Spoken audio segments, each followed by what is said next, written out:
Bonjour à toutes, bonjour à tous, bienvenue à vous. N'est-il pas plutôt heureux de pouvoir échanger de la sorte, par le biais de ces vidéos? N'est-il pas heureux de pouvoir échanger des pensées par le biais de cette manifestation technologique, par le biais de ces réseaux qui permettent de les rendre disponibles à tout moment, en tout lieu et à travers le monde entier? Et qui sait qui ces pensées toucheront et comment elles évolueront, grâce à ces outils qui les auront rendues facilement accessibles? D'une manière générale, les mises en situation, les échanges, la circulation des pensées permettent de nourrir la réflexion, d'amener à la conscience des compréhensions qui alimentent le processus d'évolution. Cette circulation permet en effet de faire bénéficier à notre propre expérience une somme plus ou moins conséquente d'expériences extérieures, additionnelles, en miroir, qui viendront alors accélérer notre propre discernement et aiguiser le regard que l'on porte sur la vie et sur ses fonctionnements. Des fonctionnements concrets, mais également des fonctionnements subtils.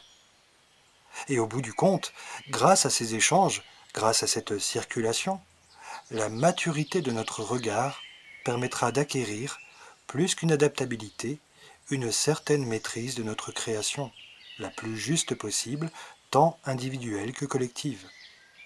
Et dans ce cas précis, on pourra dire que l'échange et les différents apports rendus possibles par ce genre de miracle issu de la technologie permettent une forme de partage bien plus conséquente que ne pourrait le permettre le simple échange direct d'un individu à un autre. Échange tout aussi important, bien entendu, mais plus lent, car moins viral. Le fait est que tous les outils mis à notre disposition sont à exploiter dès lors qu'ils sont au service de l'émancipation et de l'évolution. Et de ce point de vue, l'expérience vécue dans une forme technologique n'est pas à renier, pas plus qu'une autre. En réalité, tout dépend de la relation à l'outil et de la finalité de son usage.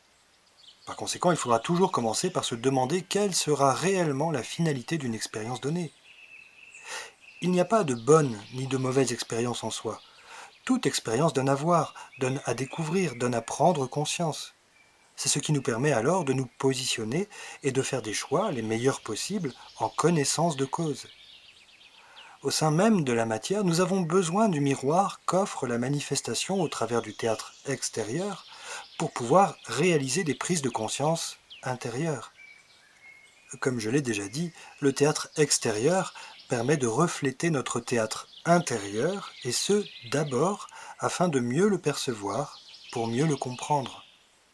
C'est ce qui permet de faire apparaître notre part invisible, cette part non manifestée jusque-là, pour toujours mieux la connaître, pour toujours mieux nous connaître nous-mêmes, et ce, afin de pouvoir réaliser des choix de plus en plus éclairés, qui pourront alors manifester toujours plus d'harmonie dans le théâtre extérieur. L'expérience sert à cela. Elle sert à parfaire toujours plus en conscience la forme que nous entendons lui donner, à notre véritable image. Elle sert à parfaire la forme que nous entendons réaliser selon ce qui, en nous, résonne le plus justement, lorsque nous sommes alignés à notre réalité intérieure ainsi qu'à notre vérité profonde, toutes deux redécouvertes. Et par conséquent, lorsque nous sommes alignés à la réalité ainsi qu'à la vérité tout court. Une réalité et une vérité que nous pouvons alors choisir de recréer harmonieusement au sein de la matière. Dans ce processus de conscience révélée, l'observation concrète ne fait cependant pas tout, et la privilégier excessivement peut malheureusement avoir tendance à nous enfermer dans le domaine restreint du visible uniquement. Et c'est alors que n'importe quelle expérience bâtie principalement sur le visible, et donc incomplète dans sa perception, pourra entraîner autant de curiosité que de déboire, tout simplement parce qu'elle sera sortie de sa ligne d'expression complète et parfaite. La technologie, c'est un outil particulier permettant de réaliser collectivement une certaine forme d'expérience inédite dans l'histoire de l'homme, et c'est là tout son intérêt. Un outil assurément puissant qui, lorsqu'il est utilisé inconsciemment, partiellement et surtout à des fins détournées, peut malheureusement devenir redoutable et même catastrophique. Puisqu'elle nous concerne dorénavant majoritairement sur la planète, j'aborde ici l'expérience technologique, mais il faudra bien garder à l'esprit que ce type de problématique relationnelle à l'outil concernera également toute autre expérience dans laquelle nous pourrons nous inscrire collectivement. Dans la vidéo précédente, j'expliquais que pour certains êtres, obstinés dans l'élaboration d'une voie dominante bien précise, le réel nerf de la guerre était la pensée créatrice collective. De là, on pourra vite comprendre que puisque ceux-là même entendent absolument réussir à détourner la voie naturelle de l'évolution humaine vers un idéal finalement bien différent de cette dernière, cet outil technologique puissant, rendu planétaire, pourra progressivement et de manière subtilement induite devenir un moyen de prédilection permettant d'aiguiller le collectif dans une direction bien particulière, sous couvert d'émancipation, de libération et d'épanouissement bien entendu, car la finalité présentée sera le dépassement d'une condition limitée et souffrante par l'accession à un état supérieur bienheureux. C'est une victoire annoncée qui nous permettrait alors de devenir des super contrôlants de la matière, des super créateurs d'une condition rendue paradisiaque, à force de lutte contre les limitations imposées par une nature enfin surpassée. C'est une certaine idée de l'émancipation, issue d'une certaine idée de la réalité. Mais en devenant des dieux du visible uniquement, ne risquerait-on pas de devenir des post-humains, sortis finalement de leur humanité? Dans l'attente de cette fausse promesse salutaire, fausse parce que partielle avant tout, les peurs et les angoisses d'un avenir incertain forment de très puissantes pensées créatrices qui pourront être cultivées dans ce sens, tant que l'ignorance de la réalité et de ses parfaits mécanismes demeurera. Et tout comme l'élaboration du contrôle monétaire aura permis d'aiguiller un ensemble de collectifs devenus dépendants de ce système global tentaculaire, l'outil technologique, orienté à dessein, viendra renforcer la marche de cette même logique. Une logique que l'on dira luciférienne par opposition à l'évolution naturelle de l'humanité en pleine ascension. Naturelle ou bien christique si vous voulez. Je rappelle ici que ce que l'on entend par système, c'est la réorganisation du monde selon des croyances établies sur une certaine idée de la réalité, sur une certaine vision. Une réorganisation réalisée autour de conventions et de règles plus ou moins pertinentes pour l'élaboration et le maintien d'une cohésion et d'un équilibre social plus ou moins juste. Tout comme la source de toute chose, nous sommes à notre tour curieux et désireux de réaliser des expériences inédites au sein de la création. Et c'est précisément cette curiosité, cette fascination qu'engendre la découverte de cet inédit qui va être exploitée pour nous ravir. Mais qu'on ne s'y trompe pas, ce ravissement sera lourd d'une conséquence amère, permettant finalement de nous faire comprendre à quel point la curiosité, quand elle est sujette à un cruel manque de connaissance, de compréhension et de conscience, peut nous précipiter dans une voie contre nature fatale. Soyons alors certains que cette hybris ne sera pas sanctionnée par un Dieu quel qu'il soit, mais bien par la loi de causalité qui, tel un boomerang, viendra produire les effets plus ou moins détestables qu'un tel égarement aura pu causer. Comme je vous l'ai dit, toute expérience est avant tout enrichissante, ne serait-ce que par les enseignements qu'elle nous délivre. Le problème, c'est quand nous sautons les deux pieds dans une expérience, sans réelle conscience, sans réelle maîtrise ni sagesse. Le manque de conscience, c'est précisément ce qui nous aura rendus infantiles et influençables à souhait. Et sans cette conscience suffisante, l'expérience passe d'une forme de découverte à celle de servitude. En effet, nous devenons esclaves et prisonniers de la forme de l'expérience, ainsi que des outils qui se retournent alors contre nous, contre l'injustesse de notre création, d'abord sous une forme bien étrange, puis sous une autre, de plus en plus catastrophique, à mesure que nous nous éloignons de la voie initiale et parfaite.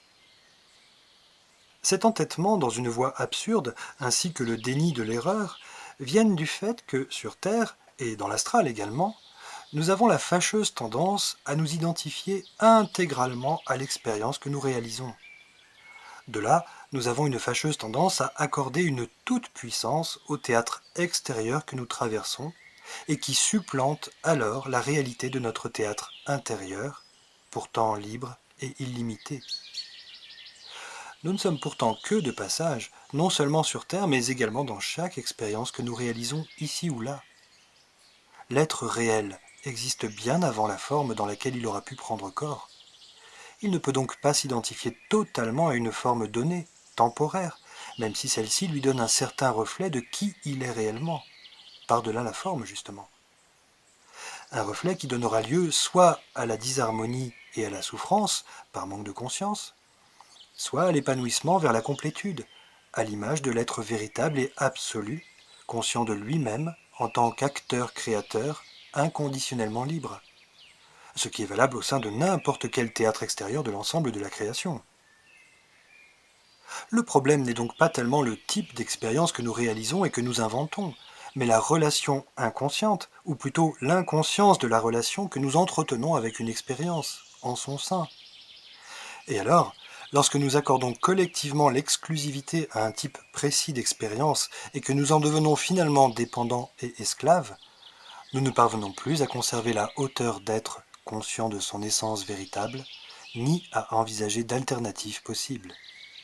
Nous nous retrouvons aveuglés par ce qui se manifeste devant nous, incapables de nous souvenir que d'autres créations, d'un autre ordre et bien plus heureuses, pourront toujours être envisageables et possibles.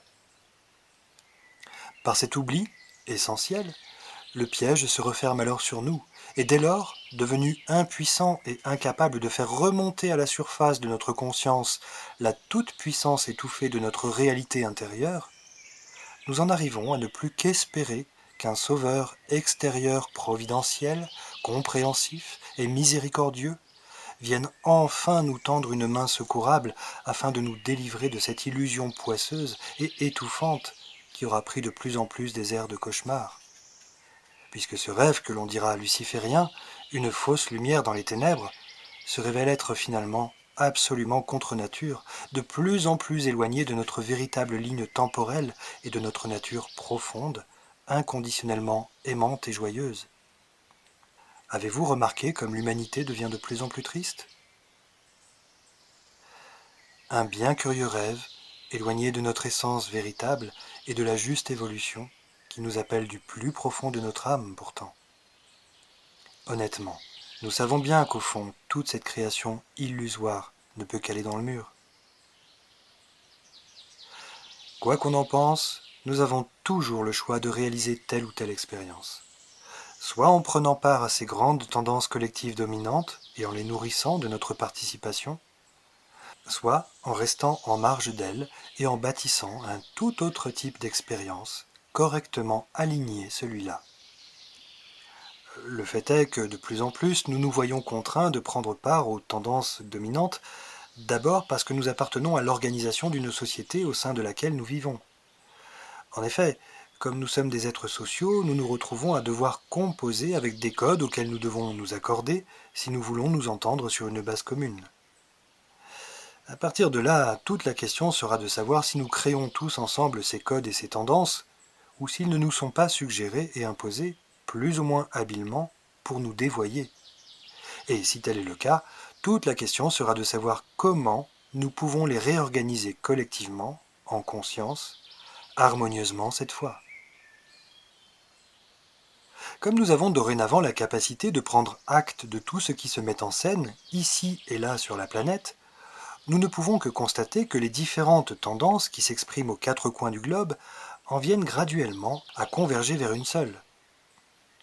Une tendance majeure, uniformisante, à laquelle l'humanité tout entière serait amenée à adhérer, parce qu'on n'aura eu de cesse de lui vanter les vertus salutaires d'un progressisme attrayant et responsable, ainsi qu'une forme de protectorat et d'assistanat, à première vue réconfortant. Ce n'est pourtant pas la voie de l'unité, mais juste une pâle copie. Prétendre alors qu'une expérience imposée, en l'occurrence celle de la technologie, serait la seule viable et salutaire, tout en y enfermant l'humain sous la contrainte, c'est abusivement mensonger et réellement irresponsable pour le coup. L'expérience du transhumanisme, par exemple, c'est l'aboutissement logique de la déconnexion de l'humain avec sa part essentielle, lorsque la perception de tout ce dont il est constitué en est exclusivement réduite à sa part visible, tangible. Le transhumanisme, c'est l'amélioration du visible pour et par le visible uniquement. Et c'est cette déconnexion qui l'amène à engager une lutte perpétuelle avec le vivant, avec la nature, qu'il juge forcément hostile et imparfait, puisqu'il ne les comprend plus dans leur entièreté. La seule voie qui lui resterait alors serait de dompter ce vivant, cette nature, jusqu'à les surpasser par les moyens qui lui restent. L'amélioration tant biologique que technologique, donnant lieu à une savante hybridation, dans l'espérance d'un bonheur, en tout cas d'un sentiment de satisfaction, qui pourrait être un jour atteint. En réalité, ce jour-là ne pourra qu'être sans cesse repoussé, dans l'attente de progrès toujours plus prometteurs, mais jamais vraiment concluants. Nous voilà donc partis dans une quête visible, désespérée, qui viserait l'obtention d'un état de satisfaction, libéré de la souffrance. Dans cette perception si réductrice du vivant, ce petit jeu peut vainement durer indéfiniment. Il est intéressant de constater qu'un techno-progressiste prétendra chercher à explorer d'autres dimensions de la condition humaine dans le but de les améliorer. Mais ces dimensions dont il parlera ne seront certainement et malheureusement pas celles qui constituent sa part invisible, puisque cette dernière n'entre pas en compte dans son appréhension du vivant.